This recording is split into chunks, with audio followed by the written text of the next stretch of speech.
Bienvenidos todos a De Ignorancia Sí que Sé, bienvenidos a vuestro podcast sobre educación de las ciencias. Hoy tenemos preparado para vosotros un programa que está un poquito de actualidad, aunque no va a ser estrictamente un programa de actualidad. Ya sabéis que en todos estos días, en estas últimas semanas, se han estado celebrando los exámenes de evaluación de bachillerato o los exámenes de acceso a la universidad en España, y vamos a hablar precisamente de eso hoy aquí, como hicimos también el año pasado. Lo que pasa es que no vamos a estar tan pegados a las cosas que ocurren en la actualidad. Ya sabéis que todos los años suceden polémicas, los estudiantes dicen que el examen ha sido dificilísimo, aparece gente en internet diciendo que eso es imposible hasta para gente de cuarto de carrera y que hace falta un doctorado para poder resolverlo. Bueno, aunque vamos a comentar un poco alguna de estas cosillas, realmente nuestro objetivo en el programa de hoy no es tanto hablar de la actualidad de la EBAU del año 2023, sino hablar de un fenómeno que está ocurriendo en los últimos años y que yo creo que los más conscientes de ello son los estudiantes y de forma subrogada pues también los profesores y los padres, que es este fenómeno de inflación de las notas de corte, ¿no? De las notas de corte de algunas carreras están aumentando mucho, y los estudiantes cuando quieren entrar en esas carreras van muy agobiados porque sienten que tienen que sacar una nota extraordinaria en los exámenes estos de acceso a la universidad y además sacar notas también muy buenas en el bachillerato. Entonces vamos a hablar de este fenómeno, de dónde está ocurriendo, de cuáles podrían quizás ser sus causas, de qué efectos tiene en cuando los estudiantes llegan al fin a la carrera deseada. Y para todo eso, pues como siempre tenemos a los ignorantenautas habituales, en este caso capitaneados por Javier Vargas, que es físico y profesor de física en el IES Playa de San Juan de Alicante. Muy buenas, Javi, ¿qué tal? Hola, muy buenas. Parece que estamos en racha y bueno, a lo mejor no va a salir justo nada más terminar la EBAU de junio, pero estamos ahí en periodo entre junio y julio y yo creo que sí que vamos a poder publicar dentro de lo que es el periodo de EBAU. Exacto, estamos en un periodo, digamos, razonable, ¿no? Para lo que son nuestros estándares, que es 3 meses atrás, 3 meses adelante, somos prácticamente contemporáneos. Y tenemos también, como siempre, a Víctor Marco, físico también, profesor en el IES El Grao de Valencia, de matemáticas en este caso. Muy buenas, Víctor. Muy buenas, Alberto y Javi. Nada, con muchas ganas de tratar este tema, de hablar de evaluación. Vamos a... Buena. Has estado 3 semanas, ¿no? Pensando, sí. Preguntándole a ChatGPT. Luego, cuando has dicho, bien, voy a presentar primero a Javi, y yo, espero que no me lo chafe. No, yo estaba pensando en algo del estilo de cortar el bacalao y cosas así, pero he pensado que era muy triste y he preferido retirarme dignamente. Bueno, y además de los ignorantenautas habituales, hoy incorporamos un ignorantenauta que os sonará, porque ya estuvo en capítulos anteriores de Ignorancia Sí que Sé. Como vamos a hablar de cosas que tienen que ver con la universidad, y además física es una de las carreras afectadas por esta inflación de las notas, hemos traído a un compañero nuestro de carrera y amigo que además observó de cerca este tema y hizo una serie de calculitos el año pasado que nos gustaron mucho y lo publicó en redes sociales. Así que tenemos como invitado hoy a Avelino Vicente, que es investigador Ramón y Cajal en el Instituto de Física Corpuscular, el IFIC, que es el mismo sitio donde yo también trabajo, y es profesor en la Facultad de Física de la Universidad de Valencia. Avelino, muy buenas, bienvenido a De Ignorancia Sí que Sé. Muy buenas, pues encantado de estar aquí con buena gente para hablar de EBAU, bacalao y todo lo que vaya saliendo. Así que a mí he intentado en estos segundos pensar algo, pero he de reconocer que no se me ocurrió nada mejor. Así que yo creo que le ponemos la medalla a Víctor y tiramos para adelante. Sí, la ruta de deberes hechos. Hay que venir con los deberes hechos aquí. La ruta del bacalao no es demasiado sana, efectivamente. Bueno, gracias, Ave, por aceptar nuestra invitación, como siempre. Es un placer aquí juntarnos antiguos compañeros de la carrera para hablar de estas cosas que además nos preocupan a todos. Y antes de empezar con el tema, como siempre, vamos a recordarle a la audiencia que si nos quieren mandar comentarios, sugerencias, posibles cosas de las que podríamos hablar en los programas futuros, desde que hemos vuelto del hiato hemos recibido ya unas cuantas, así que os lo agradecemos mucho. Muchas gracias a todos los que nos habéis escrito. Nos podéis escribir al correo del programa, que es deignoranciapodcast, todo junto, deignoranciapodcast@gmail.com. Y con esto vamos ya al tema del día. Y el tema del día, por si acaso hay gente que está un poco, no sé, despistada o que no tiene hijos o que hace 30 años que no interacciona con el sistema educativo, pues vamos a recordar qué son las EBAU y cómo funcionan, ¿no? Javi, Víctor, alguno de vosotros dos que se arranque, decidnos pues cuál es el objetivo de la EBAU, de qué se evalúan los exámenes, los estudiantes exactamente, si hay diferencias entre comunidades autónomas, porque me parece que en algunas sí que las hay. Contadme cosas. Bueno, pues la idea de la EBAU es que haya una evaluación externa del bachillerato que sirva para facilitar, para decidir el acceso a la universidad. De tal manera que, en función de la calificación que saquen los alumnos, combinando lo que han obtenido como nota media del bachillerato y lo que obtengan en esta prueba externa, pues de ahí se obtiene una nota y en base a esa nota, cuanto más alta sea, pues quedan ordenados y a partir de ahí pues van eligiendo carreras por orden de preferencia. Uh-huh. Vale, y en estos exámenes externos, ¿los estudiantes se evalúan de todas las materias que han estudiado en el bachillerato, solo de algunas? ¿Cómo funciona esto? Pues tienen una parte común en donde se evalúan básicamente de las materias obligatorias, ¿no? Se evalúan de lengua castellana, de la lengua cooficial, de inglés, de matemáticas. Y luego hay otra parte específica en donde es opcional hacer la prueba. Si no se evalúan, si no se presentan a esas pruebas de la parte específica, la calificación máxima que pueden obtener es un 10. Después de hacer la media de la parte general con el bachillerato. Uh-huh. Ahora, si se presentan a estas pruebas extra, pueden llegar a optar hasta 4 puntos más. Vale, y esas pruebas extra entiendo que son como asignaturas específicas del bachillerato en concreto que han elegido. Sí, suelen ser las asignaturas específicas en donde ellos pueden, digamos, elegir.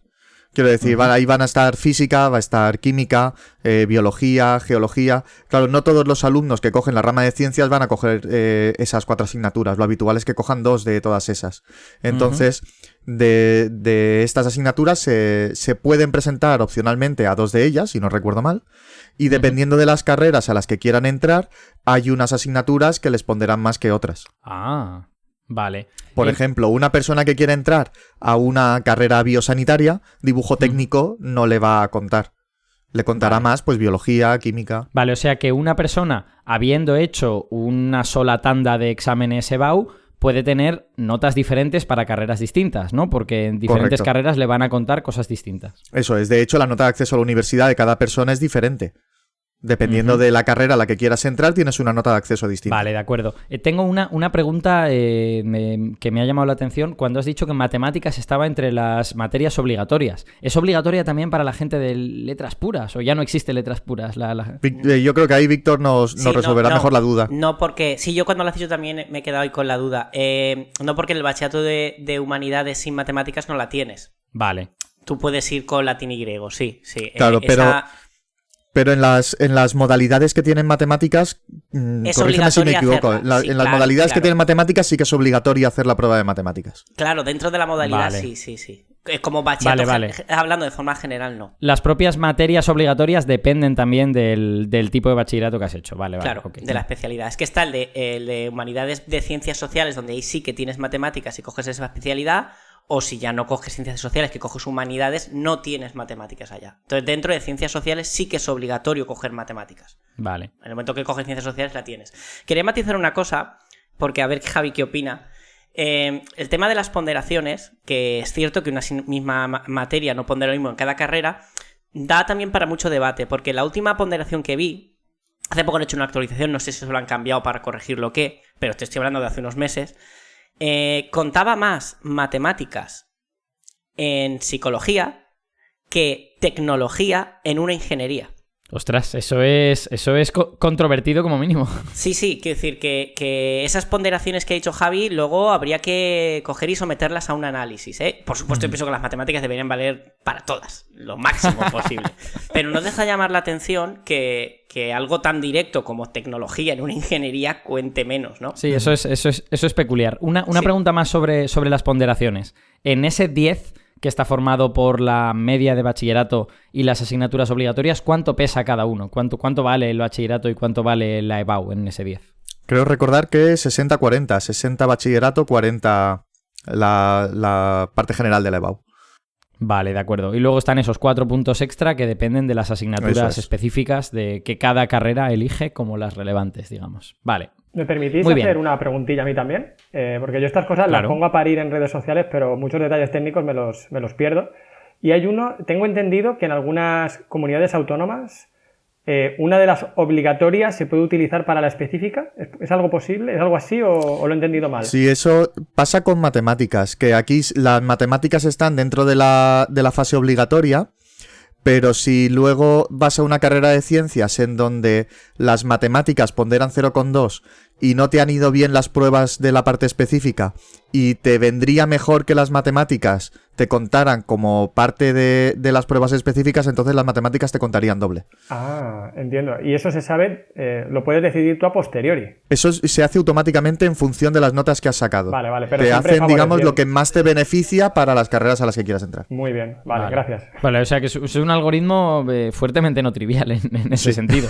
Y más que por su complejidad, por la cantidad como de elecciones arbitrarias que cada una de las opciones hace, ¿no? Muy bien, pues bueno, ya estamos aterrizados en esto de la EBAU, sabemos más o menos cómo van las cosas. También os aporto yo, porque es un dato que solo alguien de mi perspicacia se ha podido dar cuenta, que los estudiantes y las estudiantes llegan extremadamente agobiados a estas pruebas y en general están muy nerviosos y lo pasan muy mal y todas estas cosas. Entonces, cada año cuando terminan estas pruebas, en los periódicos siempre se recogen pues estas quejas de ¡buah! El examen era imposible, suspendieron a casi todos en Madrid, no sé cuántos. No sé si queréis hacer algún comentario de lo que se sabe a día de hoy. Estamos grabando a 14 de junio. No sé si le tenéis echado el ojo a alguno de estos titulares de periódicos del examen imposible y tal, porque es que los titulares son los mismos todos los años. Que eso yo no sé si es de mérito de los estudiantes, de mérito de los periodistas, si es que todos deberíamos irnos al rincón de pensar. Esto último me parece bastante probable. Bueno, yo, si queréis, puedo hablar un poco de la prueba de física de la Comunidad Valenciana, porque es una de las que ha llevado a titulares en alguno de los periódicos locales. Yo he llegado a leer en alguna de estas noticias es que se preguntaban cosas que no forman parte del segundo de bachillerato o que no veíamos desde primero de bachillerato y vamos, no lo comparto en absoluto. Sí que la prueba tenía un pequeño componente extra de dificultad y de hecho comentándolo con los compañeros cuando vi la prueba dije, se va a hablar de esto, pero no porque la prueba realmente fuese difícil de resolver, sino porque los enunciados estaban planteados de forma un poco diferente a lo típico. O tenían pequeñas variaciones con respecto a lo que es habitual. Pero una vez te ponías a resolverlo, realmente era lo mismo de todos los años. Quiero decir, era lo típico. Corrientes rectilíneas, fuerza electrostática, sumar campos vectorialmente, inducción. O sea, son las cosas que uno esperaría de un examen de física. Lo único, pues que a la hora de redactarlos, pues quisieron redactarlo de forma un poco diferente. Y eso, lo único que ocurrió es que confundió a algunos alumnos y al confundirlos, pues dedicaron más tiempo a decidir qué ejercicios hacían o a saber exactamente qué es lo que les estaban pidiendo. Y al final ese tiempo extra de decisión les repercutió en que no tuvieron tanto tiempo para llevar a cabo la resolución. Pero cuando uno se ponía a resolverlo, realmente eran las mismas preguntas que se han hecho otros años, al menos desde mi punto de vista. Son cosas que vamos, yo todos los años hago en clase, con lo cual... Yo una cosa que he visto este año mucho en algunos artículos que he leído es que por primera vez muchas personas que se han quejado han reconocido que la dificultad no era mayor. De hecho, he visto un par de artículos que decían, no, si difícil no era. El problema, un poco en la línea de lo que decía Javi, el problema es que era diferente a como otros años se ha preguntado, o que tenía algún elemento diferente. Y bueno, creo que está bien que la primera parte al menos se reconozca, que se vea que realmente no es más difícil, porque otros años, sin embargo, ha sido catastrofista. No, ha sido tremendamente difícil, era imposible.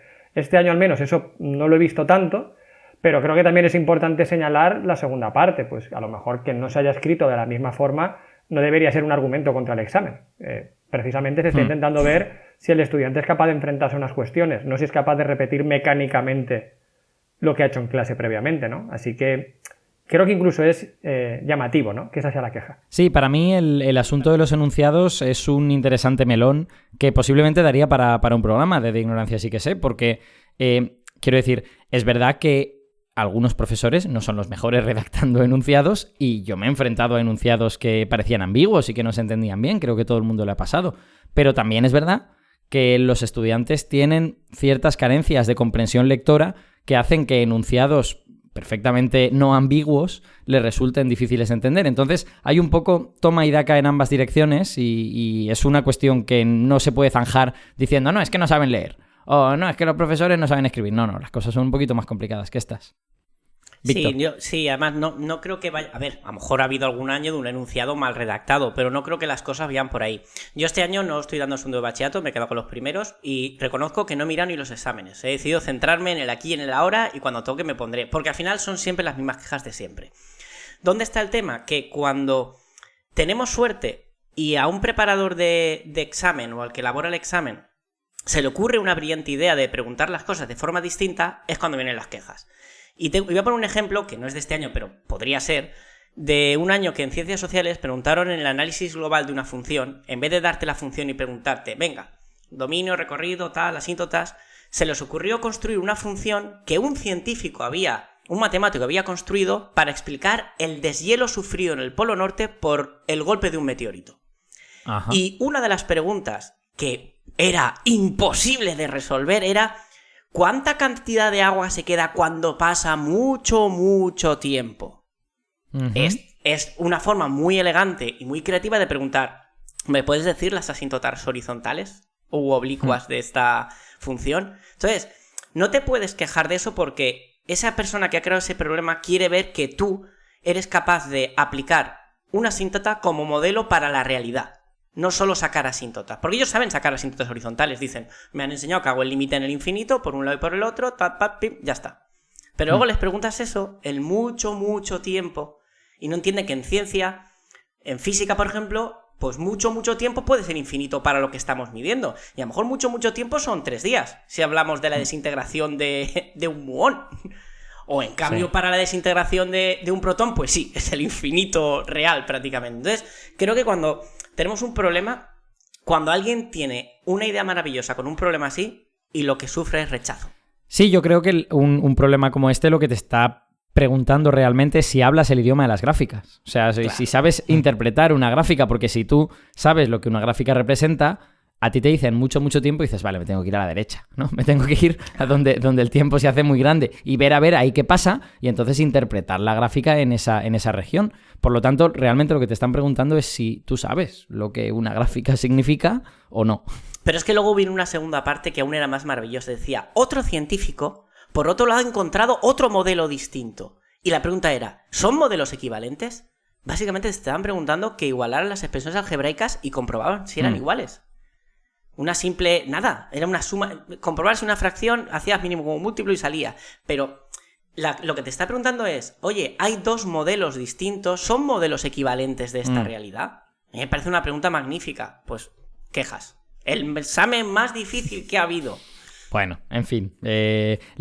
Yo también tengo aquí que no defender precisamente, pero sí entender a chavales y chavalas que están sometidos a mucha presión, que están un poco histerizados y reaccionan así justo cuando han salido del examen. Y hay allí un periodista que no tiene gran cosa que hacer y que precisamente lo que quiere es esas reacciones histéricas porque vienen fantásticas para hacer una noticia, ¿no?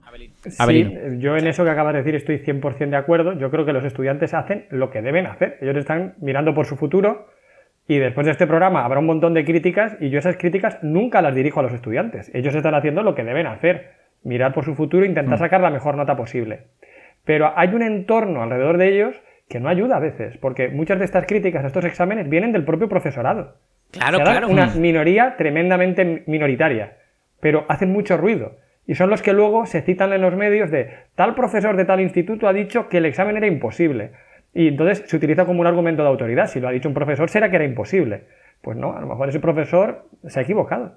O a lo mejor quería quedar como muy amigo de sus estudiantes y se ha puesto demasiado de su lado cuando a lo mejor había que decirles, no era tan difícil, no os habéis dado cuenta de esto porque no habéis entendido bien el tema y no pasa nada, hay que reflexionar y hacerlo mejor y ya está. Pero ese es el que se cita en los medios y creo que rema en la dirección equivocada.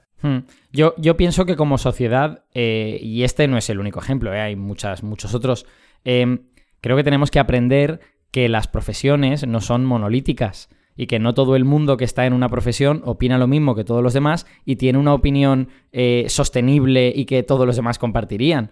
O sea, los típicos artículos en donde físico dice que el LHC va a destruir la Tierra, bueno, pues oiga, es que hay físicos que no saben física, y hay físicos que tienen problemas mentales, y hay físicos que quieren salir en los periódicos, sobre todo esto último, hay mucha gente que quiere salir en los periódicos, incluyendo profesores de secundaria que quieren salir en los periódicos. Entonces, bueno, hay que entender que ese tipo de gente está ahí y que cuando los tomas como representantes de toda la profesión, pues probablemente te estás equivocando, ¿no? Totalmente de acuerdo, sí, sí. Sí, de hecho, para mí es también uno de los argumentos en contra de pseudociencias, pseudoterapias, ovnis y todo esto. Es que este señor que es piloto ha dicho que ha visto un ovni. Bueno, este señor que es piloto, pues tú no sabes si ese día le dolía la cabeza o si simplemente tiene mucha ganas de salir en el periódico porque no lo conoces.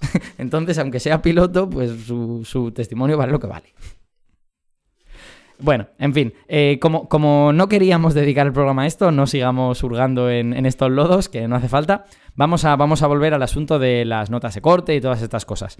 Así que explicadme un poco cómo funciona el proceso de ingreso en la universidad. Los estudiantes ya tienen su nota para esta carrera en particular en la que quieren entrar. ¿Qué se hace? ¿Cómo se determina esta nota de corte y cómo van entrando los estudiantes? Pues bueno, la nota de corte se determina automáticamente. Los estudiantes lo que hacen es una solicitud en donde ponen por orden de prioridad pues unas cuantas carreras, no sé si son 3 o 4 grados que les gustaría cursar y en qué universidad quieren cursarlos. Uh-huh. Y entonces, para cada uno de esos grados que han puesto dentro de sus opciones, se le calcula su nota de corte. Y con toda la gente... Se le calcula su nota, no nota de corte. Su nota para cada uno de esos grados. Y entonces... Vale. Sí, perdón un momento, Javi. Vamos a matizar que cuando hablamos de nota de corte, que el estudiante dice, oye, física está tal. Esa es la nota de corte del año anterior. Sí. Claro, es la nota con la que entró el último en física o el último en medicina. Claro, usamos como referencia la única información que tenemos, que es cuál fue el último que entró en física. Y quizá el año en que estás, tú seas tu nota de corte o tú te quedes fuera, a pesar de que has sacado más nota que la de corte del año pasado, porque es nuevo. Sí, de hecho, no he utilizado la palabra correcta. He dicho nota de corte, pero en realidad es la nota de acceso a la universidad, lo que se le calcula, que es la NAU. Entonces, tiene una nota de acceso a cada uno de los grados que ellos han puesto como opciones. Entonces, en cada grado de cada universidad, con toda la gente que ha pedido entrar a ese grado, pues los ordenan de acuerdo a la nota de acceso que le sale a cada estudiante para ese grado en concreto. Y entonces, cuando ya empiezan a coger y dicen, pues si hay tantas plazas, entra hasta el que ha quedado en esta posición. Uh-huh. Y la nota de esa última persona que entra es la nota de corte. Es la nota de corte de ese año. Que también hay otra cosa que decir sobre la nota de corte. Normalmente la nota de corte es después de hacer esta primera entrada en la universidad, pero luego las listas de espera se mueven. Porque claro, la gente que tiene notas de corte notas de acceso altas, puede ser que entre en más de un grado, pero luego no se va a matricular en todos, se matriculará en uno de ellos, con lo cual esa plaza quedará libre en los otros en donde tenía acceso, con lo que se cogería al siguiente. Y entonces va corriendo la lista de espera, luego al correr la lista de espera empieza a haber movimientos porque a lo mejor una persona que no podía haber entrado en su primera opción, resulta que luego queda un hueco libre en esa, con lo que esa persona se mueve dejando un hueco en otro grado al que puede acceder otra persona. Y normalmente cuando se tienen en cuenta todos estos movimientos, la nota de la última persona que ha entrado es más baja de la que reflejan las notas de corte que suelen publicarse. Claro, sí. De hecho, yo he llegado a ver en física en Valencia, a lo mejor Abelino tiene más datos en ese sentido, no sé si a vosotros os llegan o no como profesores. He llegado a ver notas efectivas, notas de corte finales, digamos, prácticamente más de medio punto más bajas que la que se publica y la que se utiliza normalmente. Sí, ¿no? Creo, bueno, yo no estoy involucrado en este proceso. Por ejemplo, nuestra compañera Susana Planelles es una de las que está muy involucrada como coordinadora de primero en física, y ella sí que sabe todas las cifras y todos los números, pero básicamente lo que ella me cuenta es que incluso puede bajar un punto con algo, más de un punto. Sí. Normalmente se empieza, bueno, no lo hemos dicho antes, ¿no? Pero gracias a esta específica, las notas de acceso pueden llegar hasta 14, ¿no? Sería 10 con la general y hay 4 puntos extras por la específica.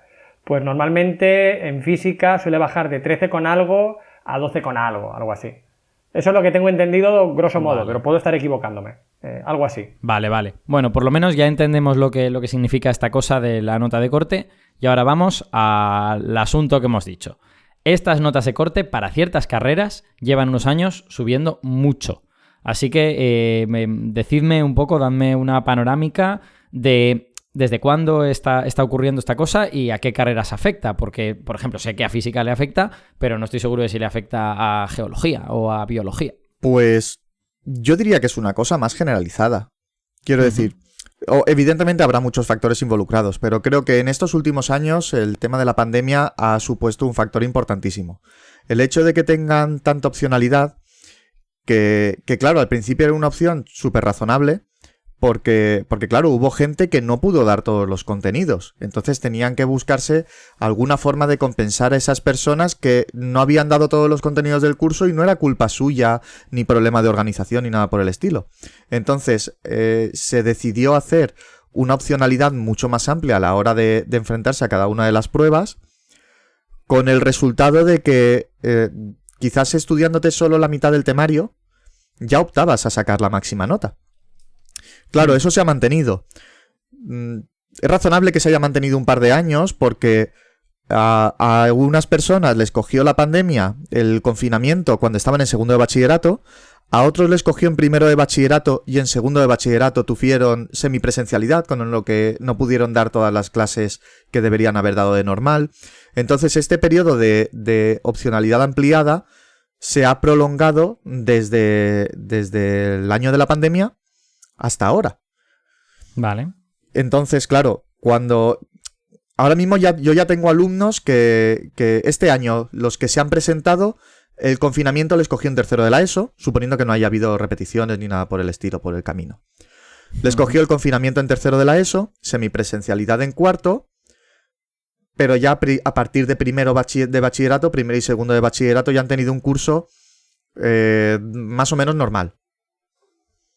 ¿Vale?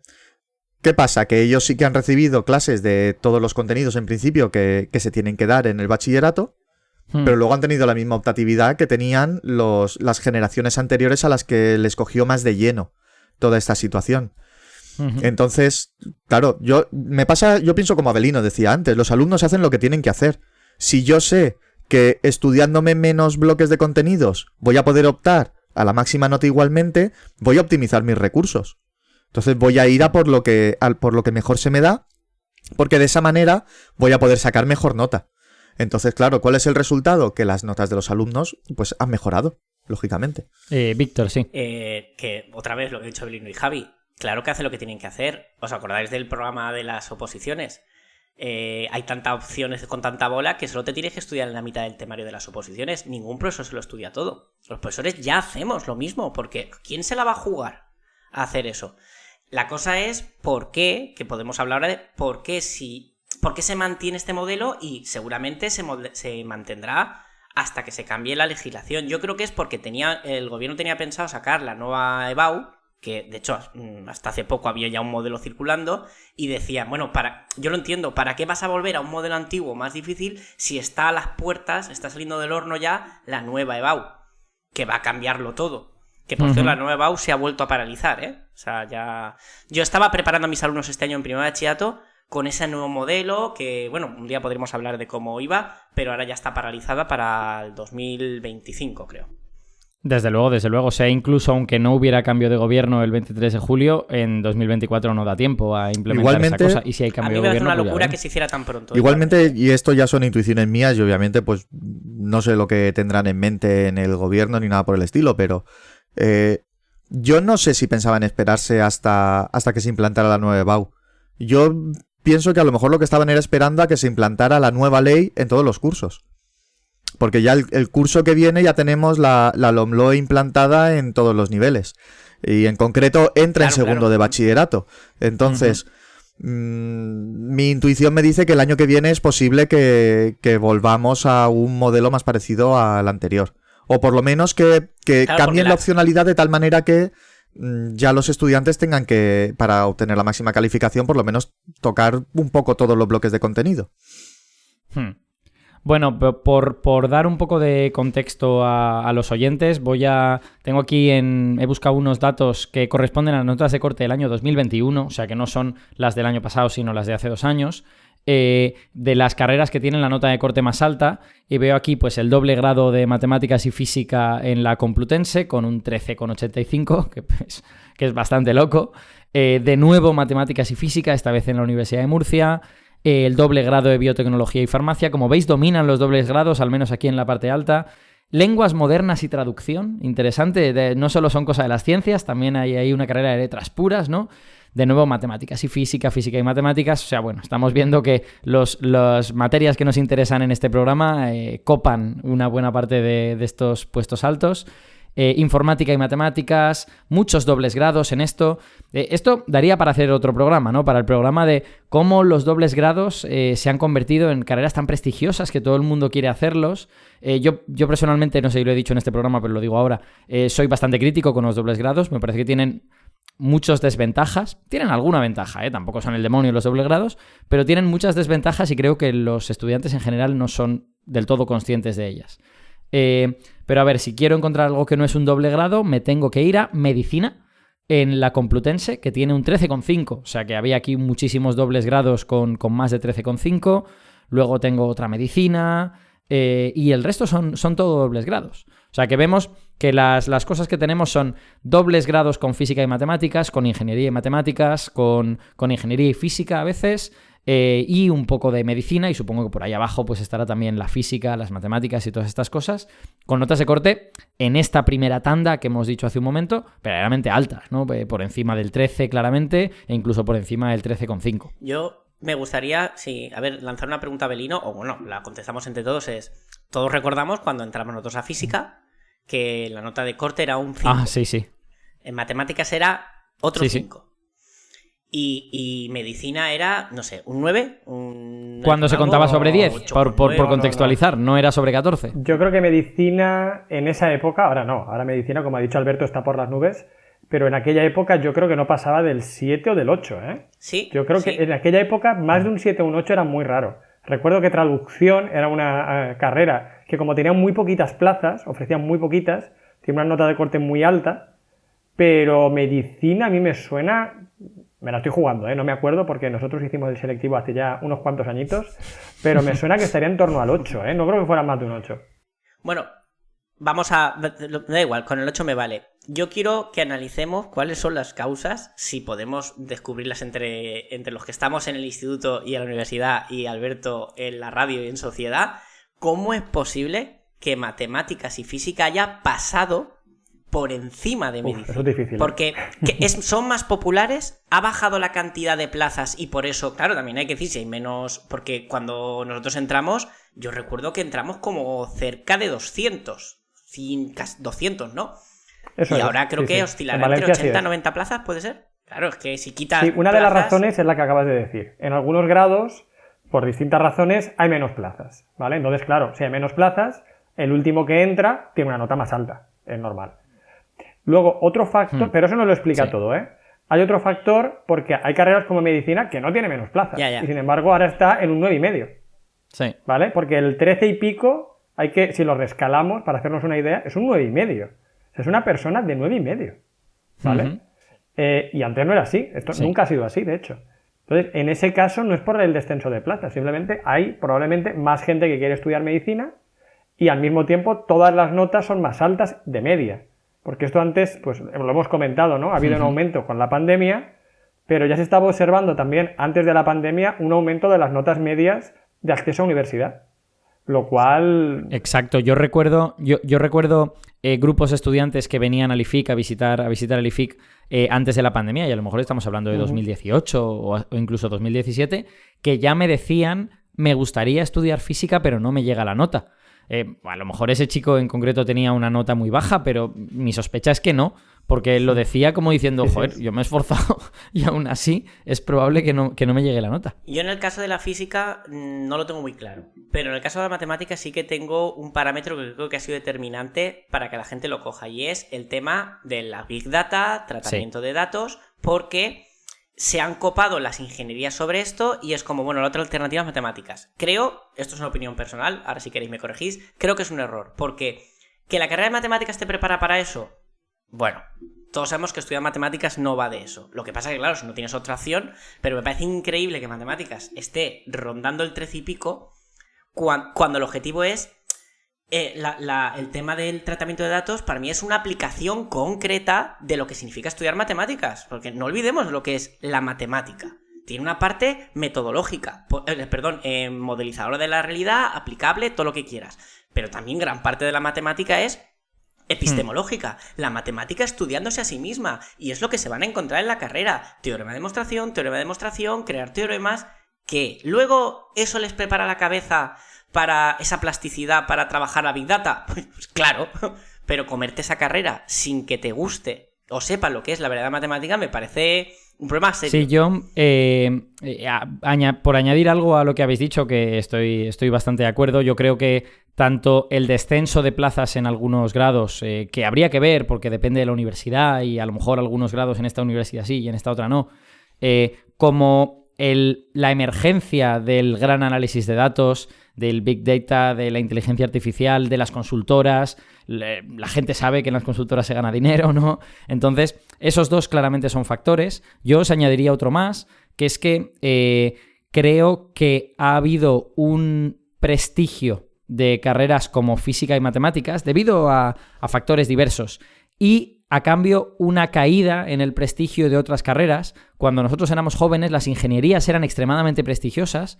Todo el mundo quería hacer una ingeniería, era súper guay hacer una ingeniería, pero ocurrió, seguramente a causa de la crisis del 2008 y el 2012 y los años siguientes, que se encontraron muchos ingenieros en la calle.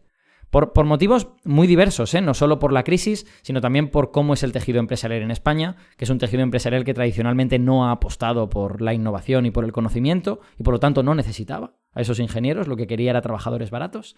Entonces, toda esa gente que se iba a una ingeniería pensando, voy a tener un buen trabajo, esta es una carrera prestigiosa, esta es una buena carrera, algunos se han llevado un chasco, y ese chasco se enteran los jóvenes porque no son tontos. Entonces terminan yendo a otras carreras que han ido ganando prestigio debido a diversas causas. Personalmente, yo no soy muy partidario del argumento Big Bang Theory.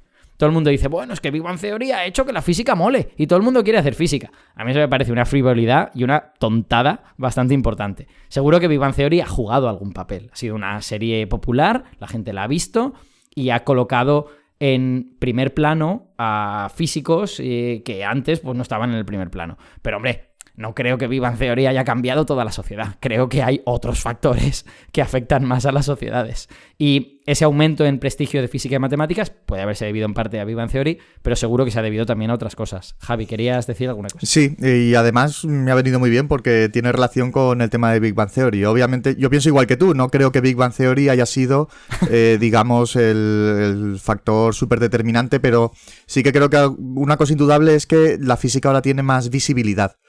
Por distintos motivos, y Big Bang Theory es una de las cosas que ha, digamos, ayudado, pero también ahora tenemos mucho más acceso a noticias científicas, tenemos mucho más acceso a la divulgación, hay gente muy buena haciendo cosas. Alberto. Entonces, quiero decir, yo recuerdo cuando nosotros éramos jóvenes y la mayor parte de las noticias científicas que se oían eran sobre aplicaciones tecnológicas. No había tantas noticias de ciencia fundamental o de ciencia básica, ni de química, ni de física. Normalmente eran aplicaciones. Se ha hecho este avance tecnológico o fíjate que ahora podemos comunicarnos a través de internet y podemos hacer esto y podemos hacer lo otro. Ahora, sin embargo, sí que tenemos mucho más acceso a noticias de ciencia básica. Entonces, la gente lo ve más. Y al verlo más, pues eso también hace que despierte su interés. Sí. Efectivamente, yo creo que es un hecho, recogiéndote un poco la pelota, aunque hayas dicho que yo represento esa comunidad, lo cierto es que hay una comunidad de divulgadores en España que ha crecido exponencialmente en los últimos 12 años. O sea, hace 15 años poca gente hacía divulgación, no eran cero en absoluto, había gente que hacía cosas fabulosas en blogs y tal, pero de repente ha aparecido una generación que ha irrumpido en medios que los jóvenes ven, como YouTube, como TikTok, como todas estas cosas, y ahora la física, las matemáticas, la ciencia está más presente de lo que estaba en lo que esos chavales ven. Y eso puede haber jugado un papel, claro que sí. De hecho, ahora es súper habitual encontrarte con alumnos de tercero o cuarto de la ESO que vienen y que ya conocen a Crespo, algunos incluso conocen a Javier Santaolalla, a Big Bang. Te garantizo que a mí no me conocen, porque la radio no la escuchan los jóvenes. Y algunos han llegado incluso a decirme que ya conocían a Francis Villatoro. Oh, qué bien. Que yo les he dicho, ostras, pues ya buscáis cosas con nivelazo, ¿eh? Eso me produce mucha alegría. Eso me parece muy bien. Víctor, sí. No, pero además, yo no sé vosotros, pero estando en la carrera que yo empecé a leer a lo mejor algo de divulgación, las opciones que había, pues tenías a Sagan, tenías Hawkins, tenías Feynman, pero tenías a los grandes clásicos. Hemos pegado un salto del clasicismo, digamos, a montones de divulgadores, digamos, casi locales. Sí. De tu país, ¿sabes? Y que a mí me flipa lo que dice Javi. Yo el otro día quise jugar con la conjetura de Collatz, ¿no? Con el juego este de si es... Y entonces me dice uno, eso es la conjetura de Collatz. Digo, ¿pero cómo sabes tú eso? Y el... O sea, se anticipó. Que estamos hablando de una cosa muy concreta de matemáticas, ¿eh? Porque la había visto, no sé si era Leminiscata o que y el hecho de tener a gente más cercana hablando de estos temas les ayuda a ellos a encontrar un referente con el que sentís identificados. Porque claro, ¿quién va a compararse con Sagan o con alguno de los grandes? Sin embargo... Que además es un señor que estaba muerto antes de que yo naciera. Sí, encima eso. No yo, pero los estudiantes que están Stephen ahora Hawking, claro, es que compararse con ellos es mucho más complicado. Sin embargo, compararte con una persona que ha estudiado en tu misma ciudad, pues es mucho más sencillo. Sí, efectivamente. Yo creo que todo esto son factores que pueden haber afectado. Voy a hacerle una pregunta a Avelino antes de sacar o proponer un factor que yo creo que debemos poner encima de la mesa, pero que es, digamos, menos edificante que estos de los que estamos hablando. Pero antes de esto, Avelino, vosotros, como desde vuestro punto de vista de profesores en el grado en física en Valencia, ¿notáis que los estudiantes son mejores? O sea, tienen notas más altas, es un hecho. ¿Notáis que los chavales vienen súper bien preparados, que lo entienden toda la primera? ¿Se refleja esa nota luego en las aulas en la universidad? La respuesta corta es no. No vemos ninguna mejora. Vale. Bueno, yo tampoco llevo tantos años enseñando, claro. Quien tiene una carrera mucho más prolongada, más alargada en la docencia universitaria, te lo podrá decir mucho mejor que yo. Pero por lo que me dicen, no. Y en cualquier caso, claro, tú como profesor de un grado en el cual la gente entra con un 9, como mínimo, tú esperas, pues, vamos, que cualquier cosa es trivial para todo el mundo. Y no ves eso. Ves que hay estudiantes que son brillantes, estudiantes que son normales y estudiantes que les cuesta más, como siempre ha sido. Sí, no hay ninguna diferencia. Ahora, sí que ves algo que a lo mejor en nuestro caso, cuando éramos estudiantes nosotros, no se veía, y ahora viene la parte larga, y es que sí que es verdad que al menos todos tienen una disciplina de trabajo, todos tienen mucho interés por estar donde están, porque tienen una nota que les hubiera permitido ir a cualquier carrera, por lo tanto el que está ahí quiere estar ahí. Eso es muy importante. Cuando nosotros estudiamos, no. Seguro que todos recordamos compañeros que entraron, bueno, en física como con un 5 se entra, pues ya voy pensando a ver qué quiero hacer y así aprendo algo, ¿no? Y eso, pues típicamente cuando veían lo que era la física decían, corre, que esto, que como me quede aquí me pasa algo, ¿no? Eso ya no pasa. Ahora el que entra, aunque también entra con desconocimiento de dónde se está metiendo, porque esto es algo que no ha cambiado, eso obviamente sigue sucediendo, al menos sí que están porque quieren. Quieren estar en física y podrían haber estado en cualquier otro sitio. Y luego lo que comentaba antes, ¿no? La disciplina, el trabajo, estudian mucho, son muy trabajadores, les pones ejercicios y te los hacen, algo voluntario y lo hacen también. Eso creo que ahora sí que se aprecia más que antes, porque claro, es que el que menos ha sacado un 8 y pico, un 9 en la selectividad.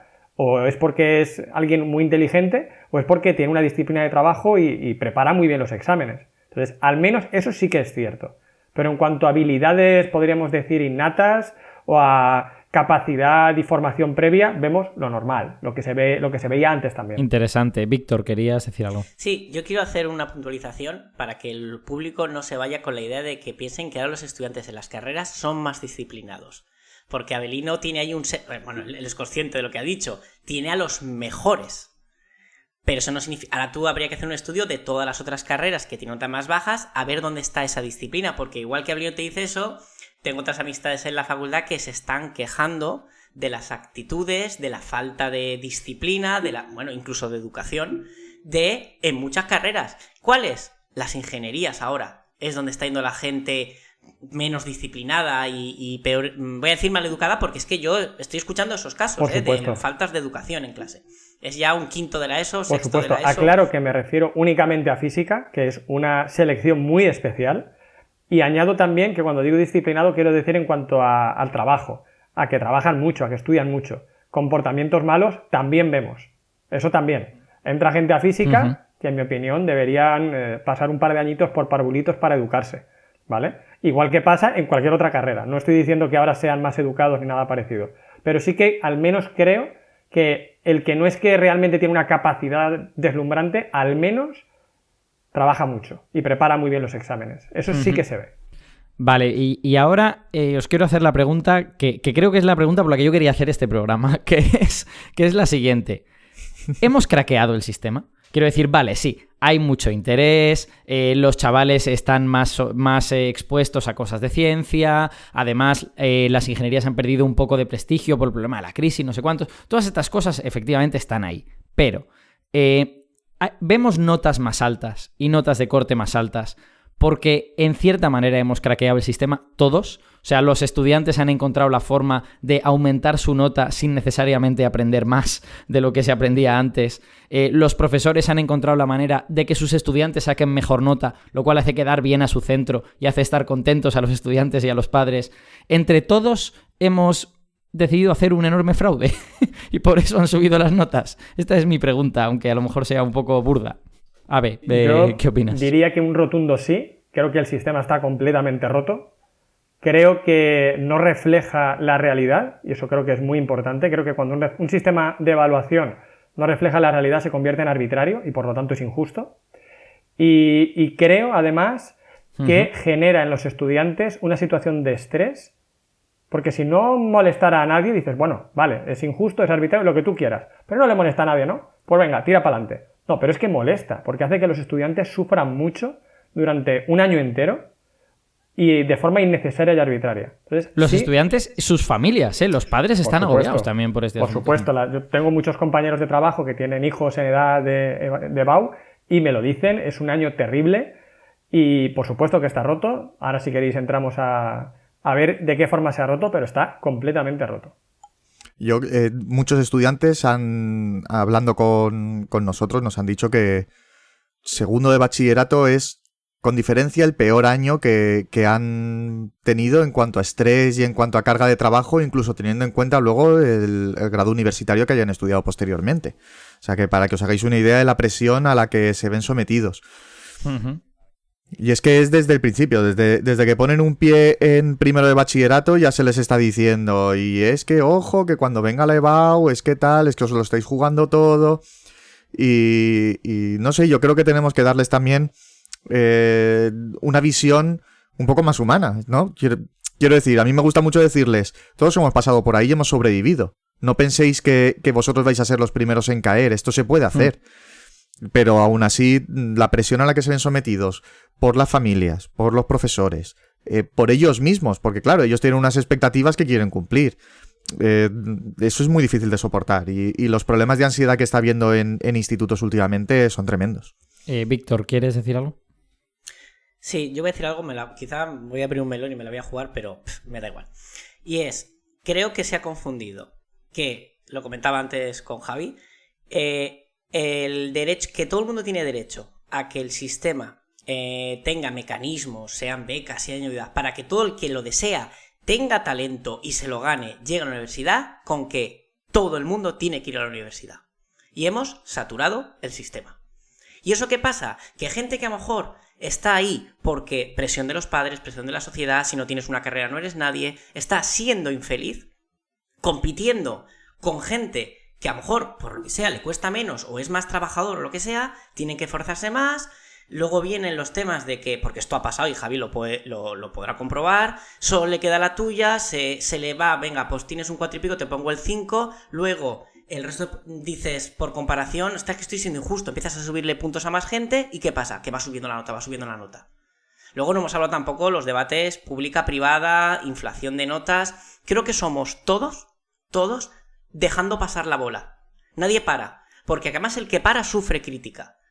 ¿Qué pasa? Lo hemos dejado, la FP está siendo como el que estudia FP es que no vale para estudiar ni no vale para nada. Entonces, lo de siempre. Lo que pasa es que ahora va sin frenos y cuesta abajo. Y se va haciendo la bola más grande. Y más presión. Porque claro, encima, con lo fácil que te lo estamos poniendo, ¿cómo es posible que no apruebes esto? No vas a llegar a la universidad y más estrés. Y yo creo que ha llegado un límite que el péndulo tiene que girar para el otro lado ya, ¿eh? Claro, yo quería preguntaros, y ahora le doy la palabra a Avelino, que quería decir algo. Quería preguntaros de quién es la culpa. Porque yo veo a varios como colectivos involucrados en esto y mi sospecha es que la culpa es un poco de todos ellos, ¿no? Evidentemente los estudiantes están involucrados, evidentemente los profesores, que son los profesores de secundaria, que son los que enseñan a los estudiantes, tienen un papel que jugar, las familias tienen un papel que jugar porque en la familia es donde al chaval o chavala se le transmite la idea de qué es importante y qué no es importante. Entonces, a mí me gustaría que tratáramos de entender qué podríamos hacer nosotros como miembros de todos esos colectivos para que la situación fuera no tan mala en ese sentido. Avelino, ¿qué querías decir? Sí, bueno, si quieres vamos a atacar esa pregunta que acabas de lanzar. ¿Quién tiene la culpa? Bueno, yo para empezar, de los que has mencionado, al único al que no le doy ninguna culpa es al estudiante. El estudiante hace lo que puede y lo mejor que puede, y si le dan, como os he dicho antes, la opción de coger un atajo, pues bueno, que lo coja, hace bien, es lo que haríamos cualquiera de nosotros. Te voy a enmendar ligeramente eso. El estudiante, por una cuestión de honestidad intelectual y también por una cuestión de cuidar su propio futuro, debería tratar de aprender, debería tratar de adquirir conocimientos. Hackear el sistema es huir hacia adelante y cuando llegas a la meta de repente te das cuenta de que no tienes traje como el emperador. Entonces, bueno, quiero decir, un momentín, los estudiantes tienen esa disculpa, pero no son completamente inocentes, en mi opinión. Víctor. Perdón. Entiendo lo que dice Avelino, lo que ha dicho Alberto, y añado, estamos quitándoles demasiadas responsabilidades. Parece que de ellos no es... O sea, entiendo lo que dice Avelino. Joder, ellos están trabajando con las normas del sistema, pero también se están aprovechando de las normas del sistema. Que yo también lo haría, por supuesto, no estoy excusándome. Pero al final es una cadena de cosas, de que, bueno, tal, lo dejo pasar. Es que el chaval, es que escucho tantas veces es que claro, es que eso le queda tuya, es que matemáticas no le va a hacer falta en la carrera. Entonces, ¿para qué está obligatoria? Porque la finalidad de las matemáticas es enseñarles a pensar, no enseñarles a hacer matrices para un problema sociológico en historia. Entonces, vamos dejando tal, el alumno, y repito, entiendo lo que dice Avelino, pero también se aprovecha un poco de esta situación. Nos aprovechamos todos. Al final también como profesor decimos, mira, yo no quiero dilemas morales con esto, no quiero la carga ni la mala conciencia de que no estudio una carrera por mi culpa. Un 5. De un 3 a un 5. Ostras, son 2 puntos. Oye, es que te tiro un 7, pero le pongo un 9. Esto es real y esto pasa. A ver, turno de réplica, problema. Que te hemos interrumpido a la primera. No hay ningún problema. Por supuesto, el estudiante tiene responsabilidad de muchas cosas. Mi comentario era más bien de lo que no tiene es de las notas de corte. Es decir, un estudiante es responsable de haber decidido no estudiar cálculo para el examen de matemáticas porque sabe que, no sabiendo cálculo, tiene opción de sacar un 10. Esa es su decisión. Él no será responsable de la nota de corte, pero sí es responsable de no saber algo, porque ha tomado una decisión que tiene consecuencias. Y si ese estudiante luego entra a la universidad, yo como profesor de cálculo en primero, yo voy a asumir que él ha estudiado cálculo, y si no lo ha hecho, es su problema. Y yo se lo digo el primer día de clase. El que no sepa estas cosas, es su responsabilidad ponerse al día. Yo las voy a dar por sabidas, porque aquí estáis en la universidad y yo no puedo explicar cosas de la secundaria o del bachillerato, ¿vale? Y todo el mundo lo acepta y lo entiende. Es su responsabilidad. Ahora, las notas de corte, el estudiante ahí no tiene ningún tipo de forma de, por así decirlo, cambiarlas. El estudiante como mucho puede intentar que su nota de acceso sea la mejor posible. Y creo que es justo que lo haga y me parece muy bien. Se dice muchas veces que las notas de corte es culpa de las universidades. Porque, y es posible que haya un poquito de verdad aquí, pero yo creo que solo un poquito, no es del todo cierto, porque algunas universidades utilizan las notas de corte para arrogarse cierto prestigio. Dicen, no, es que yo soy la Universidad Complutense de Madrid, tengo un 13,8 de nota de corte para entrar a física y matemáticas. Es el grado más duro de España. No. Es el grado al que entran los estudiantes con notas más altas Pero eso no significa ser más duro, igual luego te lo regalan. Oye, esto no se sabe. Y esto... igual los que se van a estudiar antropología cultural a la UNED las pasan canutas, porque es muy complicado. Igual hay un profesor en literatura, no sé, hispánica en una universidad que es durísimo y ese es el grado más difícil de España, a lo mejor, quién sabe, ¿no? Eso, claro, por supuesto, no hay ninguna correlación. Entonces, sí que es un poco verdad que a lo mejor en algunos casos específicos las universidades juegan un poco a poner pocas plazas en algunos grados y así que la nota de corte aumente y poder salir en las noticias. Eso no lo niego. Pero no es cierto en general. Y de hecho yo tengo un dato que me parece muy llamativo. El año pasado la nota de corte de medicina en la Universidad de Valencia era de 13,435, ¿vale? 13,4. 13,4, para que nos hagamos una idea, sobre 10 es casi un 9,6. ¿Vale? Es decir, 9,6, ¿eh? Bueno, pues hubo 320 personas que entraron con esa nota de corte. Es decir, había 320 estudiantes que tenían más de un 9,6. Sí, sí. Y esto no es culpa de la universidad. En esta media compleja que involucra el bachillerato, que involucra los exámenes de la EBAU y que lo involucra todo. Exacto. Entonces, no puedes decir que la culpa es de la Facultad de Medicina de la Universidad de Valencia. Ofrece 320 plazas y le entra gente con un 9,6. ¿Qué culpa puede tener ahí la universidad? Ahí la culpa no puede venir de la universidad. Ahora, ¿de quién viene? Pues para mí los dos candidatos principales son, en primer lugar, los políticos, que han creado un sistema que permite sacar notas muy altas que no se correspondan con la realidad. Por ejemplo, estudio la mitad de un temario y tengo un 10. Eso creo que es claramente una rotura de la correlación que debería haber entre lo que yo controlo de algo y la nota que tengo. Si se rompe esa correlación, la nota no refleja nada. Muy de acuerdo. De forma inocente y naif tendemos a pensar que la nota representa lo que sabemos. Eso nunca ha sido verdad, probablemente, pero con este sistema tan hackeado que tenemos ahora mismo es menos verdad todavía. Aún menos, ¿no? Y luego, por otro lado, y bueno, aquí tengo dos compañeros con los que no quiero faltarme, pero por otro lado está el profesorado, obviamente. El profesorado es el que al final decide el número que va en las notas. Y decide qué examen se pone. Y decide cómo se le evalúa al estudiante en bachillerato. Y todo esto también, obviamente, tiene un efecto en la nota de corte. El otro día, esto es casi anecdótico, pero me pareció muy llamativo, ¿no? Había un profesor quejándose en Twitter de que en sus juntas de evaluación, no sé cómo lo llamáis, creo que son juntas de evaluación, algo así, cuando se reúne con otros profesores, los otros profesores le ponían muchas dificultades para convertir los 9 en 10. Y yo decía, pero ¿por qué quieres convertir un 9 en un 10? Si es un 9, es un 9, ¿no? O sea, no entiendo, ¿cuál es el problema? Claro. Y me pareció muy llamativo. Ese profesor está inflando la nota artificialmente. Es decir, una persona que tiene un 9 que, oye, ole, porque un 9 es un notaza, él le está... Un 9 es una estupenda nota, es claro brutal, que sí. Está muy bien. Pues ese profesor consideraba que era poco, que había que ponerle un 10. Y dice, pues no sé, si no se la ha ganado, no se la ha ganado, no pasa nada.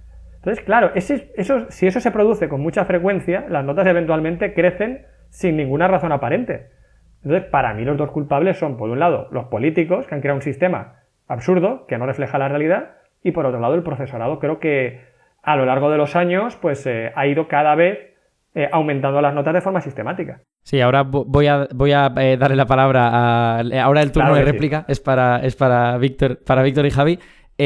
Pero además yo querría que en esto que digáis también deis el punto de vista del profesor. Es decir, el profesor cómo se enfrenta al asunto del chaval o chavala en un alto grado de ansiedad, diciéndole necesito entrar en esta carrera o mi vida se termina porque es la carrera de mi vida. ¿Cómo se enfrentáis a eso también, no, Víctor? No es una réplica, es que estoy de acuerdo con Avelino. Es que es un problema pero no de subir, sino está el caso contrario, la presión de por qué no subes. Mira, os voy a contar una anécdota, no voy a decir nombres ni instituto ni nada, pero a mí en un instituto público se me dijo, súbele más la nota, que luego tiene que competir con los de la privada. Yo no sé quién fue el primero que tiró la piedra. Si la privada empezó a subir, si fue la pública, pero... y mira que yo defiendo la educación pública y lo voy a hacer siempre. Pero no podemos estar siempre justificándonos que es que en la privada les ponen más nota. ¿Qué pasa? Que se han tirado tantas piedras, se han subido tantas notas que ya no se sabe quién empezó esto. Pero otro caso, otro ejemplo. Padres, y esto ha pasado hace poco, en mi instituto, viniendo a exigir a un profesor que, por favor, que cómo no le vas a aprobar, que solo le queda la suya, que no vas a... que quede sobre tu conciencia, y esto es literal, el que no vaya a estudiar la carrera que mi hija o mi hijo quiere. Yo esto lo he vivido. venir un padre de un alumno que ha abandonado tu asignatura porque la da por perdida, piensa que le van a caer más, luego le queda la tuya y claro, te dice que literalmente que pese sobre tu conciencia que su hijo no pueda estudiar una carrera porque no le has dejado pasar en la evaluación ordinaria. A mí me parece muy grave, porque está jugando con un discurso emocional muy pobre. Claro, yo creo que aquí jugamos con dos cosas, ¿no? O sea, por un lado, los profesores tienen una responsabilidad y además son los responsables últimos del numerito que aparece y que genera la nota, eso es evidente. Y por otro lado, los chavales, en realidad, aprenden lo que aprenden en casa. Quiero decir, si un chaval está histérico con ir a no sé qué carrera, eso no ha salido de la nada, no ha salido de los divulgadores, eso ha salido pues de cosas que también ha hablado con sus padres, o sea, los padres tienen algún tipo de responsabilidad en esto.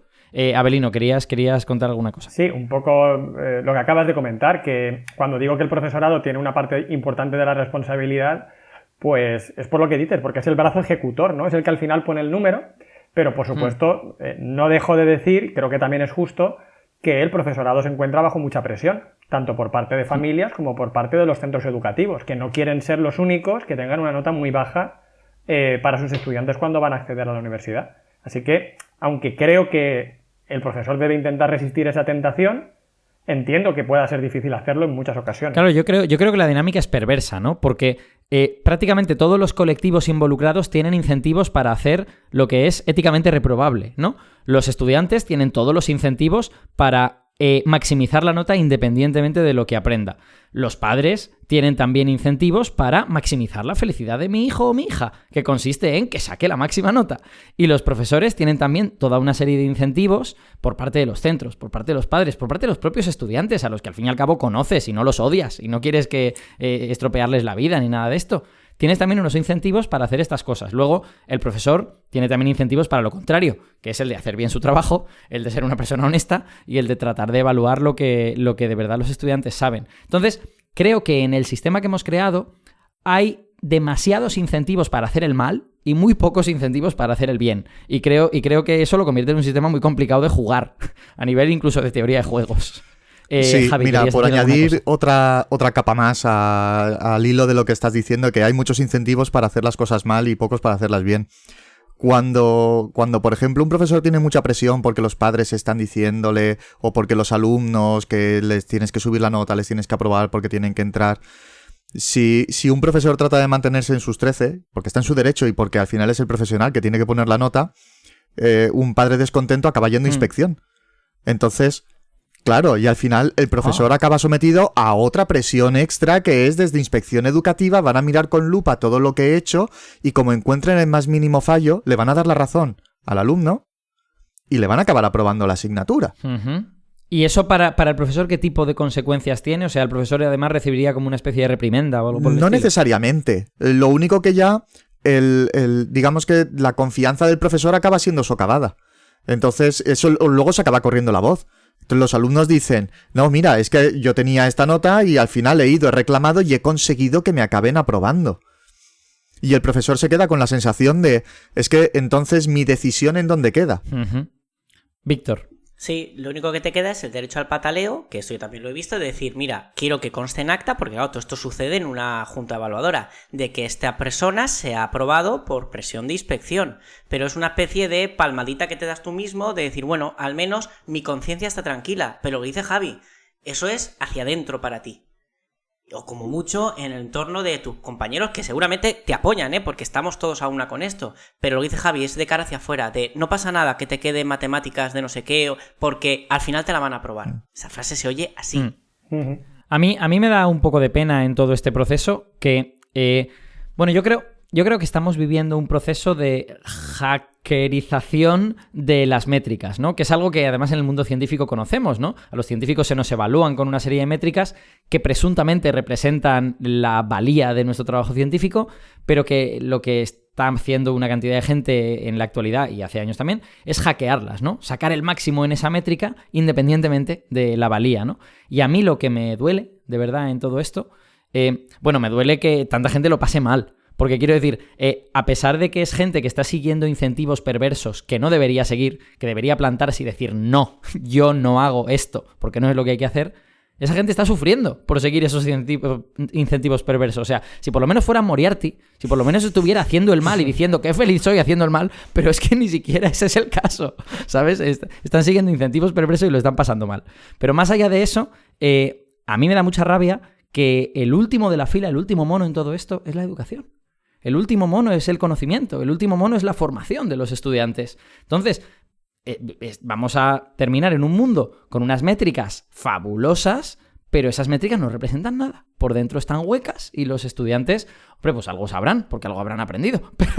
Pero al final, el hackeo de esas métricas lleva a una mala formación de los estudiantes y yo creo que eso lo pagaremos como sociedad. O sea, no solo me preocupa porque me gusta el conocimiento y prefiero que la gente sepa cosas que no las sepa. Es que creo que una sociedad que no está bien formada es una sociedad que eventualmente naufraga al enfrentarse a las cosas a las que se va a tener que enfrentar, que ahora mismo no sabemos cuáles son. No sabemos si es la guerra mundial o una crisis o qué cosa, ¿no? Bueno, sí sabemos una, el cambio climático, pero las demás no las sabemos. Abelino, creo que querías decir algo. Sí, lo que estás diciendo me ha parecido excelente. Creo que lo vamos a pagar, efectivamente.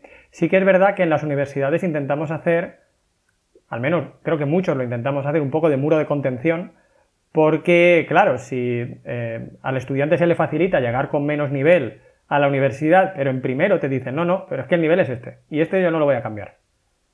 Ahí los estudiantes se ponen las pilas y recuperan todo el tiempo perdido. ¿Cómo? Con más sufrimiento. Uh-huh. Obviamente. Ese estudiante va a tener que hacer en un año a lo mejor lo que antes hacían 2. Porque es que a mí esto no me lo explicaron. Pues mira, aquí se supone que lo tienes que saber. Ay, es que yo esto nunca lo llegué a estudiar. Ay, pues esto aquí se supone que lo has de saber. Entonces se genera un sufrimiento extra, pero al menos se intenta que la persona que sale formada de la universidad salga igual que salía antes. Obviamente. Que no salga, no, como no entro sabiendo esto, vamos a quitar estos cursos que si no, no llegamos a todo. No, eso no. Uh-huh. Lo hacemos igual. Pero claro, el estudiante sufre más. Sufre más porque hay un cambio más fuerte si cabe. Siempre ha habido un cambio, ¿no? Ir a la universidad siempre ha sido, esto es más difícil. Pero es que ahora se está volviendo de verdad mucho más difícil en muchísimos grados, ¿no? Víctor. Y claro, en carreras como física, donde tú mismo has dicho que te entra la élite, las notas más altas, tú les das esa exigencia y te responden. Pero ¿qué pasa con todo el grueso de estudiantes entre el 5 y el 6, 7, que van a otras carreras donde a lo mejor no pueden permitirse el lujo de esa exigencia? Porque lo que hemos dicho, hay más gente en la universidad. Se ha dejado pasar a más gente, y digo literalmente se ha dejado pasar a más gente porque la sociedad nos ha llevado hacia allá. Van a empezar a bajar el nivel en, no sé, carreras tipo, voy a decir por decir, a lo mejor derecho tiene nota más baja. ¿Van a salir los abogados menos preparados? Solo las carreras que están de moda ahora, como el doble grado, puedes fiarte de sus estudiantes. Ya no me voy a poder fiar de un abogado porque ya no se exige nada y ahí va la morralla. Y disculpar la expresión, sí. ¿Entendéis lo que quiero decir? ¿De cuáles me voy a poder fiar de la carrera? Luego, si me permitís, hay una cosa que ha dicho antes Alberto que creo que es muy importante, que es lo de los incentivos positivos por mejorar la situación, por solucionar los problemas de los que estamos hablando. Yo creo que existen. Uno que se ha dicho ya mucho es el del sufrimiento del estudiante, ese estrés, que yo creo que es algo inaudito. Yo no recuerdo que en nuestra época la gente tuviera ese estrés tan grande por la selectividad. Obviamente había cierto estrés. Sabías que era una fase muy importante de tu formación académica, segundo de bachillerato, porque te ibas a enfrentar a unos exámenes. Pero creo que no era tan exagerado como ahora. Entonces, un incentivo positivo podría ser aliviar eso. Exacto. Hacer que el estudiante no sufriera tanto. A mí eso me preocupa mucho. Exacto. Y yo de hecho, quiero decir, ahora si queréis hablamos de ello, pero creo que una forma de aliviar ese estrés es hablarle a los estudiantes de las alternativas. De decirles que no pasa nada si no entras en la carrera de tu vida. Y hay varias razones por las que no pasa nada. La primera es porque realmente no sabes si es la carrera de tu vida. Pero esa a lo mejor no te la compran. Pero es que hay otras maneras. O sea, quiero decir, uno no entra en esa carrera y a lo mejor entra en otra y luego pide un traslado de expediente. Y hace ya segundo, tercero y cuarto en la carrera de su vida. Y encima lo hace con muchísimo más criterio que cuando tenía 17 años, que realmente no sabía lo que era el mundo universitario. Entonces, el hecho de que existan esas alternativas, yo creo que debería poder ayudar a retirar la presión al menos de los estudiantes. Y creo que a través de retirar la presión a los estudiantes también se retira parcialmente sobre los padres. Aunque a veces pues, puede que las familias tengan sus propias neuras en este sentido y que esto no afecte, pero hablar a los estudiantes de las alternativas que hay y de que no entrar en esa carrera no te condena al resto de tu vida, sino que hay toda una serie de caminos alternativos, creo que es útil. Javi, que querías decir alguna cosa. Aprovechando que mencionas esto ya se hace, ¿eh? Desde tercero o cuarto de la ESO se les habla de todas las alternativas que hay y de que pueden hacer un grado medio, del grado medio pasar a un grado superior, y entonces si quieren hacer una carrera pueden pasar también a hacer una carrera, no es necesario coger la vía del bachillerato. Todas estas opciones se les dan a los estudiantes desde el principio. Pero a pesar de la labor que hacen los departamentos de orientación y los tutores para hablarles de todas esas vías que hay de llegar a la vida laboral, seguimos estando con el mismo problema que tenemos. Luego veo también ahora un problema, que es que sí hay incentivos, como por ejemplo el que habéis dicho de reducir la presión sobre los alumnos. El problema que le veo yo es ¿quién da el primer paso? Porque esto está todo tan entrelazado que, claro, van a ser los estudiantes los que decidan, en lugar de ir a por nota, voy a ir a aprender y que salga la nota que salga. ¿O van a ser los padres los que digan voy a dejar de meter presión sobre los profesores y sobre mis hijos y que sea lo que Dios quiera? ¿O van a ser los profesores los que van a decir mira, voy a coger y voy a poner las notas que sean a pesar del chaparrón que me va a caer y de la presión a la que me voy a sentir sometido? Entonces lo veo la situación complicada. O hay un consenso, nos ponemos todos de acuerdo y tiramos todos en la misma dirección, o directamente hay que darle un vuelco al sistema para que todos estos hackeos que se han ido produciendo dejen de ser efectivos. Y bueno, quizá en algún momento volverán a aparecer más hackeos de ese nuevo sistema, pero por lo menos habremos reiniciado la situación durante una temporada. En mi opinión, ahora te paso la palabra, Víctor, esto es muy breve. En mi opinión, el eslabón débil de esos tres colectivos son los profesores. Es evidente que son el eslabón débil. A pesar de que son los que ponen la nota, es curioso. O sea, son en principio los que tienen el poder de poner la nota, pero sin embargo son presionados desde todas las direcciones. Y eso les convierte en un eslabón débil en ese sentido. Los estudiantes tienen el problema de tener poca perspectiva. Los estudiantes tienen 17 años. Los estudiantes piensan que perder un año de su vida es perder muchísimo. Cuando a mí, con 41 años, perder un año de mi vida me parece, bueno, hombre, pues prefiero no perderlo, pero no se acaba el mundo, ¿no? Yo creo que el eslabón fuerte realmente son los padres. Pienso que los padres son los que pasan mogollón de tiempo con los chavales y las chavalas y los que les pueden decir, hey, que no pasa nada, hey, que hay otras opciones, vamos a tratar de hacer esto bien, lo importante es que os forméis bien. Y además, si los padres estuvieran... Además es que encima hay más padres que profesores también. O sea que si consiguiéramos convencer a ese colectivo, habríamos convencido a tantísima gente que por mera estadística habríamos hecho algo muy positivo, ¿no? Entonces, en mi opinión, lo ideal, si yo pudiera controlar el universo con mis manos, lo ideal sería convencer a los padres de que ellos empezaran esa carrera. Ahora, ¿cómo se hace eso? Pues no tengo ni idea, obviamente, ¿no? Víctor. Y entonces ya llegamos al punto importante, creo que es, bueno, todos serán importantes, que ya no solo es un problema del sistema educativo, es un problema de la sociedad actual. Y Alberto, has dado la clave, has dicho, no, pero es que puedes coger esto, luego trasladar, es el problema de la inmediatez. Todo tiene que ser inmediato, ya, bonito, rápido. Esto que está pasando de las métricas que dices, unas notas altísimas, ¿qué significan? Son las redes sociales, todo el mundo tiene unos Instagrams brutales, todo el mundo tiene una vida mejor que la tuya, todo el mundo felicidad, todo el mundo tiene más nota de corte que tú. Y luego, no es verdad, luego en la vida real no son así.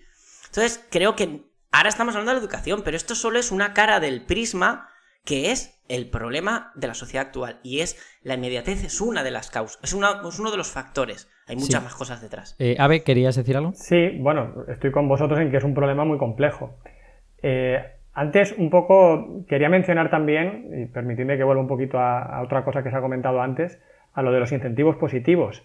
Y es, en mi opinión, creo que olvidamos a veces que si tú coges todas las notas de corte y las bajas 5 puntos, no has cambiado nada, porque al fin y al cabo la ordenación es la misma. Uh-huh. ¿Vale? Estamos todos de acuerdo. De la misma forma, subirla 5 puntos tampoco ha servido de nada. Es decir, si bajáramos las notas de corte de alguna forma artificial, vamos a restarle a todo el mundo 3 puntos. ¿Por qué? Porque sí. No pasaría nada. No cambiaría nada el acceso a la universidad. Pero a lo mejor serviría para que el estudiante no pensara que tiene un 10. A lo mejor es que el estudiante no tiene un 10. Y en parte, una de las cosas que a mí me preocupa mucho, porque lo veo en mis estudiantes, es que, no siempre, hay algunos que tienen una idea clara de cómo son ellos. y tienen una percepción propia muy clara. Pero algunos no. Algunos piensan que de verdad dominan la materia de una forma, vamos, que Einstein a su lado es un mindundi, porque ellos han sacado un 13,9 en selectividad. Entonces, pues a lo mejor tu 13,9 en realidad sería un 7. Sí. Si las medias fueran realmente algo que sirviera para evaluar tu capacidad para desarrollar una cierta asignatura. Y seguiría estando bien, que no pasa nada. Pero a lo mejor tú te ayuda a enfrentarte a los problemas del futuro con otra visión. Y eso creo que es importante. Este año, por ejemplo, me ha sucedido que algunos estudiantes tenían una percepción de su comprensión de la materia que no se correspondía con la realidad y que se sorprendían de algunas malas notas. Y eso me ha llamado mucho la atención. Digo, había un estudiante en particular que me dijo, no, ese tema lo tenía muy controlado. Y digo, no lo tenías nada controlado. Tú creías que lo tenías controlado porque había 3 o 4 ejercicios que sabías hacer muy bien, pero he preguntado esto en el examen y no has sabido decirme la definición número 1 del tema. Entonces, hay un problema de autopercepción. De verdad el estudiante estaba convencido. Y creo que esto es otro de los... Perdón, Alberto, dime. Problema que puede ser una consecuencia secundaria de todo este proceso de inflación, claro. O sea, primero empezamos inflando y los primeros que las inflan dicen, bueno, yo ya sé que esto no es verdad, no pasa nada, pero claro, los segundos que llegan a lo mejor se creen que es verdad. Efectivamente, eso es lo que creo, ¿no? No sé si este es el efecto más importante, pero es un efecto también, que crea en los estudiantes una imagen irreal de sí mismos. Y luego, otro problema de esta inflación es que equipara a personas que de normal tendrían un 9,5 con personas que de normal tendrían un 7. Porque al final lo que estás haciendo es agruparlos en una distancia más corta. Y eso, bueno, puede parecer no muy relevante, pero ¿qué pasa si el del 9,5 tiene un mal día y ese día saca un 8? Porque a lo mejor han adelantado 1000 personas que ese día no sacaron un 8. Lo hicieron bien en el examen de inglés. No se equivocaron. Uy, es que se me olvidó el verbo irregular tal. Pues es muy injusto que esa persona que de normal habría estado entre las mejores notas, por un mal día baje mucho en el ranking y pueda no entrar en una universidad en la que él quiere estudiar. Claro, el hecho de estar mendigando centésimas te convierte en un esclavo del ruido. O sea, no estás... En lugar de estar midiendo señal, estás midiendo ruido, ¿no? Porque las centésimas obviamente son ruido. Tener un 13,51, un 13,53 es aleatorio. Depende de cosas que no estaban en tu poder. Eso es. La aleatoriedad se vuelve un factor más importante. Y eso, en mi opinión, puede provocar, no sé, porque esto no creo que lo haya estudiado nadie, pero no sé cómo de frecuente será que un estudiante que tradicionalmente saca muy buenas notas y que de verdad entiende la asignatura, se le da bien, saque una mala nota en selectividad por un accidente y de pronto no entre en la carrera en la que quería entrar. Pues, como digo, a mí esto me parece que también es un incentivo a mejorar. Intentemos ser justos también con ellos, ¿no? Sí. Yo, ya os digo, yo creo que hay como toda una serie de alternativas a entrar directo en la carrera que tú quieres, que pienso que pueden ayudar a disipar esta presión, al menos disiparla parcialmente. O sea, por un lado, me parece claro, y además esto es pues seña de identidad de este programa, que los profesores tienen que hacer hincapié en que lo importante no es sacar muy buena nota, que lo importante es aprender, que lo importante es estar formado, que lo importante es saber cosas, porque para eso está la educación. Y yo creo que la mayor parte de profesores probablemente lo hacen, pero quizá precisamente porque estamos en esta tesitura, ahora se vuelve particularmente más importante hacerlo. Y quizá lo debemos decir explícitamente muchas veces en clase, para ver, no sé si por ósmosis, cala en los chavales, ¿no? Eso por un lado. Pero luego, por otro lado, están el hacer un poco de pedagogía en todas estas alternativas que hemos dicho. Víctor ha dicho, por ejemplo, lo de las FPs, ¿no? Perdona, Javi ha dicho lo de que uno puede hacer un grado superior y luego a partir de ahí entrar, que el bachillerato no es el único camino. Y eso abriría un melón sobre el que haremos más programas de ignorancia, sí que sé, que es la formación profesional y el desprestigio que tiene en nuestro país. Y ese desprestigio es básicamente la razón por la que la gente no coge ese camino, ¿no? Y prefiere coger el bachillerato para los listos y los grados estos, pues es para los que no llegan, ¿no? Y eso, a pesar de ser una tontería, es evidente que ha calado en la sociedad y está ahí. Pero incluso para la gente que ha comprado ese discurso y que no va a coger el camino alternativo en la secundaria, la gente que ya ha llegado estoy a punto de hacer la EBAU y tal, hay que decirle que hay alternativas. O sea, que tú puedes ir a otras carreras y desde esas carreras pedir traslado de expediente a la carrera que tú quieres. Que puedes ir a carreras similares en donde vas a aprender cosas parecidas. Quiero decir que hay otras cosas que se pueden hacer que si tu ilusión es hacer el doble grado de física y matemáticas, porque aparecía en la lista en un montón de sitios, pues puedes a lo mejor hacer simplemente física o hacer simplemente matemáticas y luego ya haces la otra. Y habrá sido... No es que haya sido lo mismo que el doble grado, es que habrás aprendido más que los del doble grado, porque los del doble grado les quitan la mayor parte de las optativas, porque no les caben, porque realmente no se puede hacer un doble grado más que haciendo 2 veces un grado. Entonces los dobles grados son 2 trocitos de 2 grados, no son los 2 grados enteros. Entonces, toda esta pedagogía de que incluso más allá de la EBAU hay alternativas, yo creo que debemos usarla para retirar esa presión que pesa sobre todo el mundo. Pero en concreto sé que nos escuchan muchos profesores y esos profesores pueden usarla con sus estudiantes, ¿no? Y a ver si de sus estudiantes pues también difunde a las familias o algo por el estilo. Y personalmente yo no encuentro muchas más maneras de resolver este asunto. O sea, esto es lo único que se me ocurre. Pero a lo mejor esto sirve para algo, yo qué sé. Vamos, como este programa ya está siendo un poco largo, no sé si queréis añadir alguna cosa. Abelino, por ejemplo. Bueno, realmente no. Simplemente decir que a mí me gusta mucho criticar este tema, me preocupa mucho. Lo volveré a hacer seguramente en los próximos días cuando se vean las notas de corte y vuelvan a ser tremendamente altas. Uh-huh. Pero reconozco que no tengo solución. Que claro, más allá de lo que se ha dicho en este programa y que has apuntado tú, y bueno, y también, por supuesto, Javi y Víctor, pues no tengo ninguna solución. Es un programa muy complejo. Yo, si cabe, soy partidario, esto lo ha dicho Javi antes, de cortar por lo sano, ya que se ha hackeado tanto el sistema y se ha ido tanto de madre, decir, pues bueno, ya está, se ha acabado la selectividad de esta forma. Vamos a redefinirla completamente, empezar de cero el sistema, porque creo que estará totalmente corrupta. Ahora, no sé cómo la haría de cero para que el primer año no funcionara ya mal. Entonces me reconozco en esto ignorante, estoy por lo tanto en el podcast adecuado, sobre el tema. No sé solucionarlo, pero desde luego no estoy contento con cómo está ahora. Sí, yo Víctor, ya saliendo del tema de la educación, creo que en la actualidad se nos vende que tenemos que ser lo mejor de nosotros mismos, la mejor imagen, ¿no? Una expresión que surge del feminismo y ha sido adaptada por todo el mundo, que es el empoderamiento. Si no estás empoderado de tu propia educación, no eres nada. Y creo que está haciendo mucho daño porque lo que dice Abelino está haciéndoles sufrir, porque no pueden conseguir tanto. Si no llegas aquí arriba, has fracasado. Y no vas a ser feliz.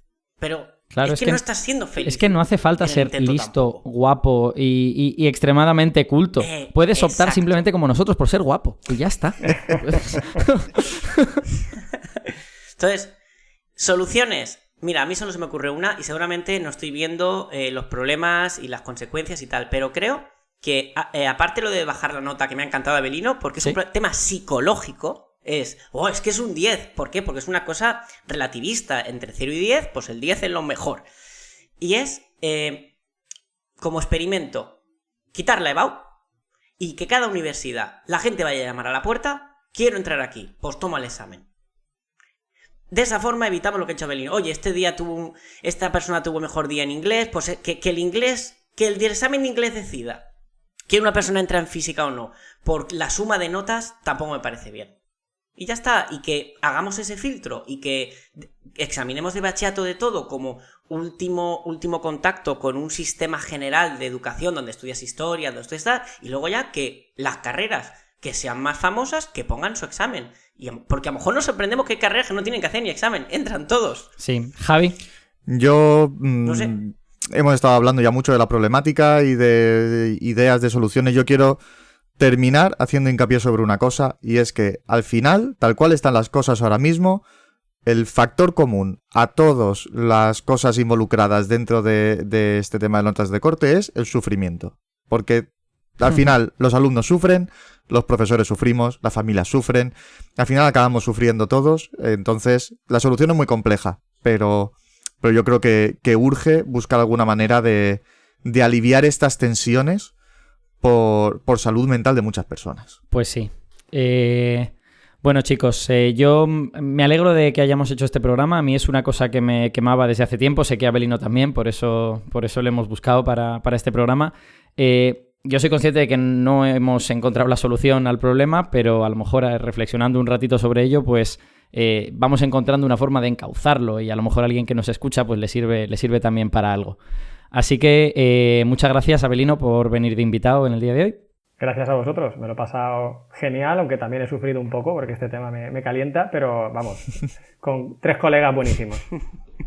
Gracias también, Víctor, por estar en este programa. Nada, a vosotros un placer. La verdad es que a mí también es un tema que, como creo que se nos ha notado a todos, que es un tema que nos toca personalmente a cada uno en su disciplina, pero yo creo que se han dicho cosas interesantes que al menos van a mover un poco algunas conciencias de quien nos escuche. Así que, oye, todo suma. Y gracias, Javi, también por estar en el día de hoy. Un placer, y yo creo que todavía tenemos material para seguir tratando este tema en futuros cursos cuando llegue esta época, y siempre vamos a poder darle algún enfoque diferente, porque ya sea por las noticias, por las notas de corte o por cualquiera de las cosas que nos hemos dejado hoy en el tintero, esto da para conversaciones todavía durante mucho tiempo. Pues sí, y como siempre, pues también gracias a los oyentes que han llegado hasta aquí, y quiero hoy que todos los que hayan llegado hasta aquí se queden con la idea de que esto no está terminado. O sea, que quiero decir que ojalá esto sea como el principio de una reflexión colectiva de, al menos los que escuchamos este podcast, que al fin y al cabo somos 4 gatos dentro de la sociedad, pero que esto que tenemos que empezar a pensar en cómo resolver este problema. Que es evidente que el problema no se va a resolver solo, sino que se está empeorando solo. Entonces, tenemos que hacer entre todos y con la gente que tenemos alrededor, tenemos que hablar de este asunto para tratar de encontrar formas de resolverlo, en la línea que hemos dicho hoy o en líneas que no se nos han ocurrido y que a lo mejor son mucho mejores, y ya está. Así que nada, muchas gracias a todos por escuchar De Ignorancia Sí que Sé. Y como siempre, volvemos dentro de un par de semanitas al otro lado de esta sintonía. ¡Hasta luego!